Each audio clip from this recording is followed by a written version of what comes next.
공부를 해야 되겠다라고 생각했는데 그냥 하는 것보다 공모전에 도전을 하면서 하면은 내가 단기간에 확 늘 수 있겠구나 싶어가지고. 그런데 지금 다시 만들려고 하면 멀티모달 기능으로 한 2, 3일이면 만들 수 있겠는 거예요.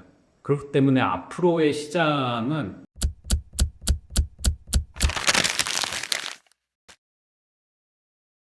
네, 안녕하세요. 이한솔입니다. 제가 저 소개를 하자면, 저는 원래 이제 공업 디자인과를 나와서 어렸을 때부터 이제 애니메이션 쪽에 관심이 많이 있었거든요. 그래서 한 돈을 계속 5, 60대까지 열심히 벌다가 그 나이가 되면은 혼자 애니메이션을 만들어 가야 되겠다. 혼자 만드니까 한 편 만들 때 10년 정도 생각을 하고 한 죽을 때까지 3, 4편 만들면 많이 만들겠거니 라고 생각을 하고 있었거든요.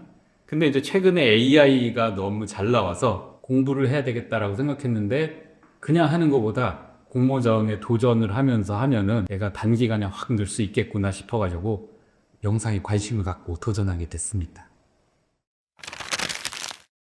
제 개인 작품이 아니니까 제가 제 메시지를 담는다라기보다 그 메딜에서 좀 원하는 걸 넣고 싶었는데 그 내용을 어떻게 잘 가공하면 좋을까라는 걸 생각해가지고 그냥 피부 저격이라는 거를 생각을 해서 집어넣습니다.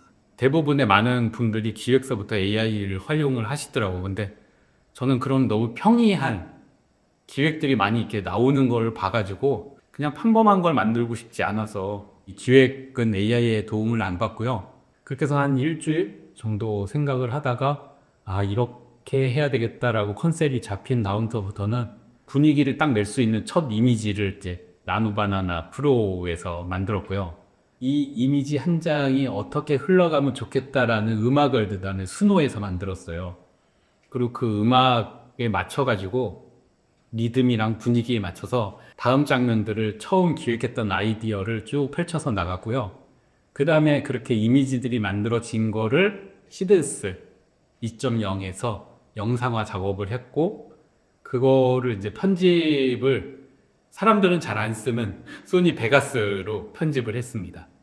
그래서 뭐 화려하게 무슨 어도비 프리미어나 뭐 그런 걸 써도 되긴 하지만 어차피 AI에서 모든 이펙트를 다 줄 수가 있으니까 그냥 편집 툴로 가장 간단하고 빠르고 정확하게 할 수 있는 게 저는 이제 제 손에 있기도 하고요. 그래가지고 베가스로 이제 마무리 편집을 해서 그렇게 작업 흐름은 그렇게 가져갔습니다.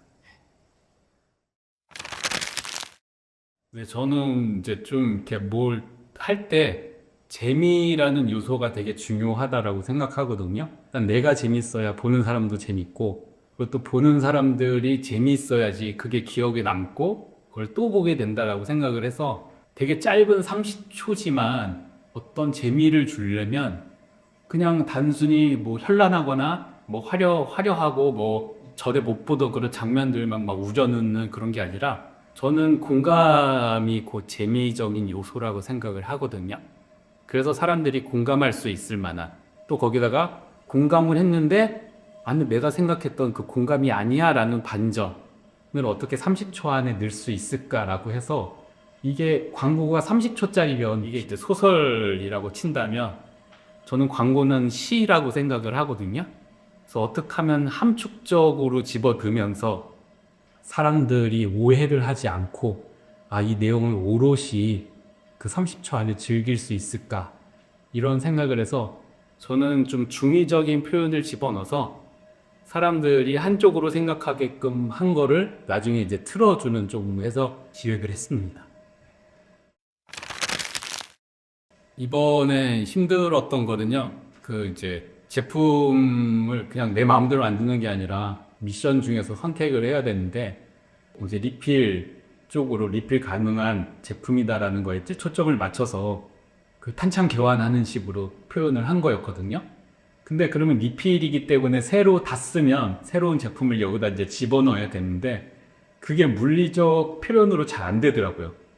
계속 기존 케이스에다가 새로운 이제 소 케이스를 이렇게 집어넣으려고 하면 막 없던 뚜껑이 생긴다거나 그 기존에 했던 데이터를 학습한 걸 바탕으로 영상을 만들어 주는데 그 메디힐 제품이 기존에 없던 방식이니까 이거를 이해를 못하고 자꾸 막 이상한 마법을 막 부리기 시작해서 또 한 번 그런 결과가 나오면 계속 비슷한 결과를 만들어 주는 거야.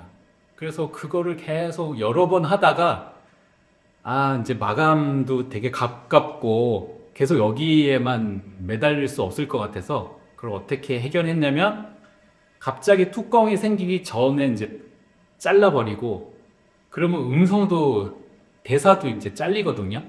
근데 그거를 뒤에 영상을 일찍 끌고 오고 이 목소리는 남게끔 해가지고 그렇게 해가지고 그 한계를 극복을 했습니다. 제가 뭐 기존의 광고를 만들어 보지는 않았지만 그냥 기존의 광고들이랑 나오는 광고들이랑 비교를 했을 때는 일단 상상력의 한계를 허문다라고 생각을 하거든요. 그 기존의 것들은 어떤 기술을 기반으로 그 안에서 이제 상상력을 발휘한다면 AI는 이게 될까 싶은 것까지 생각을 해서 그걸 넣어보면 되더라고요. 그러니까 제안을 나한테 둘 게 아니라 그냥 일단 상상을 자유롭게 한 다음에 그냥 무조건 만들다 보면 되는 경우가 많아서 그게 AI가 기존 광고에 비해서 되게 좋은 점일 것 같습니다. 메디힐 광고 만드는데 한 기획이 한 5일 이상 걸리고 일주일 정도 걸리고 제작만 한 10일 이상 걸려서 다 합치면 한 20일 정도, 한 3주 정도 했다라고 생각을 하면 되거든요. 그런데 지금 다시 만들려고 하면 얼팀고 기능으로 한 2, 3일이면 만들 수 있겠는 거예요. 그렇기 때문에 앞으로의 시장은 더 이게 단가가 낮아질 것 같고 더 질적으로도 높아지고 양적으로도 팽창할 것 같거든요. 그러면 결국에는 이제 살아남는 사람들은 이거 잘 만드는 기술력이 있다라기보다 기획을 잘하는 사람들이 살아남지 않을까. 이 일의 사이클이 빨리빨리 돌아오니까 기획만 잘한다고 되는 게 아니라 계속 이 짧은 기간에 계속 아이디어가 나올 수 있는 사람이 중요할 것 같아서 다양한 거에 관심을 갖고 그럴 시간이 많이 필요하잖아요. 그리고 또 다양한 사람들을 만나서 그쪽에 이제 전문가들이랑 소통을 하다 보면 그 놓은 걸 경험 삼아서 AI에다가 잘 투영할 수 있는 그런 아이디어, 기획력이 있는 사람들이 살아남지 않을까 그런 생각을 해봤습니다. 일단은 이제 최우수 상을 받고 나서 주변에서 이제 막 관심을 갖기 시작을 했고요. 일도 지금 이제 받아서 광고 일을 하고 있어요. 여태까지 3개 했던데 한 달에 한 번씩 해가지고 3개 했는데 이제 매일이 2번째 한 거예요. 일단은 이제 광고 일을 하면서 이제 돈을 좀 벌려고 하고요. 그리고 더 나아가서는 지금 계속 이제 툴이 바뀌고 하니까 어떻게 하면 이제 최적화된 그 시스템으로 일들을 빨리빨리 전할까 그런 거 이제 고민을 하고 있습니다.